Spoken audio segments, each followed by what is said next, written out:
Hello everyone, welcome back to Rachel's Studio. I'm Rachel Parker Varner, and I like to teach not just the how but the why of watercolor painting so you move along your watercolor journey a lot faster. And I was putting together my full-length, over 3-hour course level Patreon tutorial for this festive sheep, and I got the idea to make an appendix for my online viewers of the key techniques that they needed to understand to kind of set them up for success and kind of know what the roadmap was for painting this festive sheep, and also to give them some of the basic techniques that I was going to use. And so I came up with this appendix of some of my favorite techniques that they needed to know going into creating this painting and completing this tutorial successfully. So I thought I would share it with all of you. So it's going to be about 10 or 11 different tips and techniques that you will find useful no matter what you're painting. Also, be sure to join my Patreon for free to keep in touch with me and know about my new projects. And also, I do release free content to my Patreon members, so be sure to join me there for free. And if you would like to join my Facebook group and be able to interact with my community and post your own paintings, I would love to have you there as well. Again, it's free at facebook.com/group/Rachel's Watercolor Workshop. All right, now let's go ahead and get into these tips. All right, the first thing that everyone that paints with me needs to know is my lingo, which is milk, tea, and cream consistency paint. And so there's different amounts of paint to water ratio that you can mix whenever you're mixing your paint. And basically, the more water that you add to your paint, the lighter that paint will dry. So where you want really light, delicate values, you add a lot of water, which is tea consistency. And when you tilt up your palette with tea consistency paint, it drips readily. Then the next is milk consistency, where you use a little bit less water and it'll bead or run a lot more slowly when you tilt your palette up. So that's milk consistency for medium values. And then for the darkest values, you add just enough water to your paint to activate it. And that's called cream consistency. And when you tilt this up, it does not run at all, and it'll give you really dark values. Next, I want to share negative painting. Whenever you are painting light subjects like a white sheep, usually the white of the paper in watercolor is the white of your paper. And if you're painting a white sheep, that means you paint around the sheep, otherwise known as the mysterious negative painting. A lot of people seem to have a hard time wrapping their head around, but it's really not hard. You just paint around the white area or the light area. You're always painting around your lights in watercolor. You paint your lights first, and then in the next layer where you want to leave a light area, you paint around it. So here I was painting around the light sheep. So that's negative painting. Another thing you don't want to do when you're painting watercolors is to have puddles. Here, one of the ways I got rid of my puddles was to tilt my painting up and then suck it up with what I call a thirsty brush, which is a damp, wrung out brush that will suck up your puddles. You don't have to necessarily tilt your palette up, but this is one way to get rid of the puddles, because if you try to paint onto a puddling area on your watercolor paper, it will just bloom out of control and you won't have any control of where your paint goes. Sometimes you want that, but rarely. Usually you don't want to paint onto puddles. You want to paint onto some semblance of wet or damp or dry paper. Another thing that I'm learning, this is brand new knowledge to me, is to, in any one area, have a dance of warms versus cools. Don't worry about getting your colors perfect. Be more worried about getting your lights, mediums, and darks correct. And another thing to worry about more than color is just make sure you have different versions of a color. Warms versus cools versus just straight green. So here you see how I painted or I mixed 3 different piles of paint. When I was getting ready to paint these leaves, I didn't want them a flat green. And so often you'll see beginners paint any area a flat color. For example, if they're painting a leaf, they'll make that leaf all a flat medium green, as opposed to having some yellow green in part of the leaf and then a blue leaning or cooler leaning green in another part of the leaf. And if you look at these leaves here, you see how as you move across each leaf, They go from warm to cool, back to warm. And of course, I painted negatively around some of the veins too. So the white parts you see in my leaves there, I painted around the veins to give them even more character. But what gives these leaves an organic look and also the color looks like it's dancing is with each brush stroke, I would pick up a cooler green or a warmer green.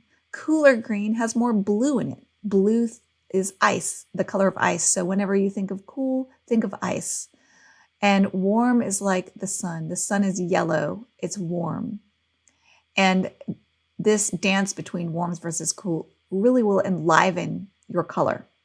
All right, here is my beloved windmill principle I learned from James Gurney. This is his book where he talks about the windmill principle, and he coined the phrase, the Rembrandt windmill principle. Here is where he talks about it.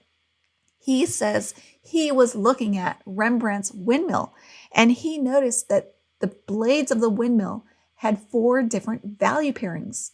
There was light blade on dark background. There was light blade on light background. There was dark blade on light background, and there was dark blade on dark background.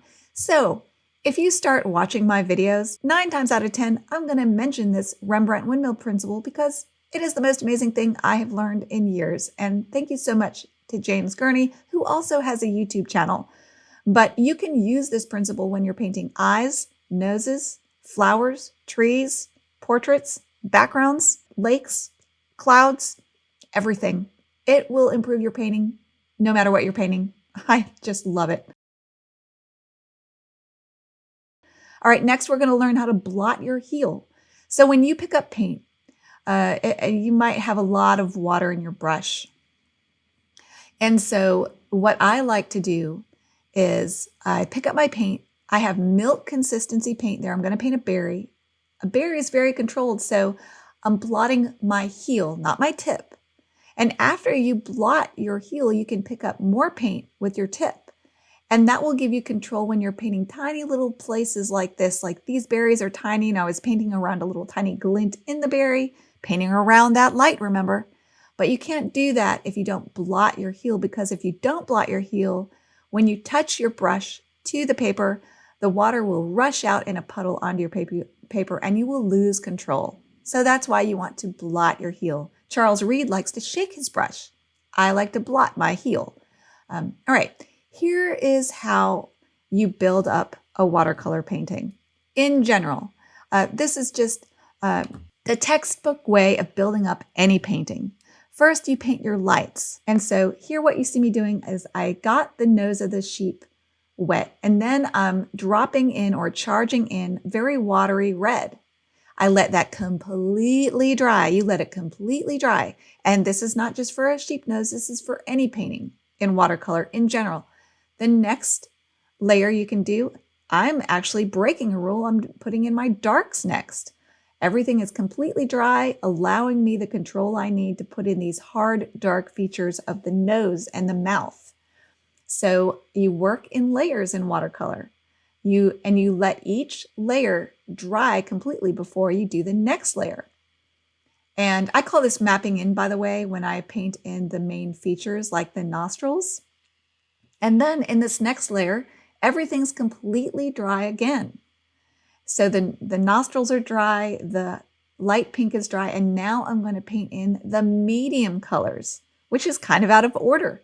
But when you let your layers completely dry, look how you can paint over these dark areas and they will stay in place because they're set. It's like they set up if your watercolor dries, and then you can paint over them with whatever you want. And because watercolor is transparent, the nostrils can be seen underneath, shining up through this milk consistency layer.